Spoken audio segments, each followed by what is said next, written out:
વડોદરાના પાદરાની નગર નાગરિક સહકારી બેંક વિવાદમાં આવી છે। લોન ધારકની લોન ભરપાઈ થઈ, એનઓસી મળી છતાં ધરપકડ વોરંટ અપાયું છે। લોન ધારક મહેશ પરમારને પોલીસ મથકે જઈ જામીન આપી મુક્ત થવાનો વારો આવ્યો। બેંકના મેનેજર ગ્રાહકો સાથે મનસ્વી વર્તન કરતા હોવાના આક્ષેપ કરવામાં આવ્યા। બેંકના ડિરેક્ટર સંજય પટેલે બેંક મેનેજર પર ગંભીર આરોપ કર્યા છે।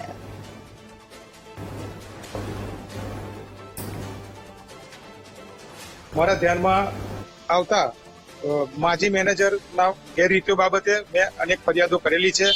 જે ફરિયાદો અંતર્ગત જિલ્લા રજિસ્ટ્રાર અને રાજ્ય રજિસ્ટ્રાર દ્વારા તેની ઊંડાણપૂર્વક તપાસ ચાલુ છે અને તે તપાસ સંદર્ભે કલમ 86 હેઠળ આ વિરુદ્ધ કેમ કાર્યવાહી નહીં કરવી એની શોકોઝ નોટિસ પણ પાઠવેલ છે।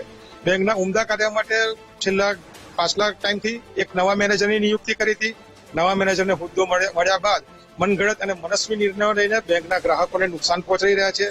તારીખ 30/12/2024 ની ભરપાઈ કરેલી છે। એનો મારી કાન એનઓસી લેટર છે, પણ આ લેટર મને 3-4 વાર ધક્કા ખાધા પછી આ લોકોએ 8/1/2025 મને લેટર આવેલો છે।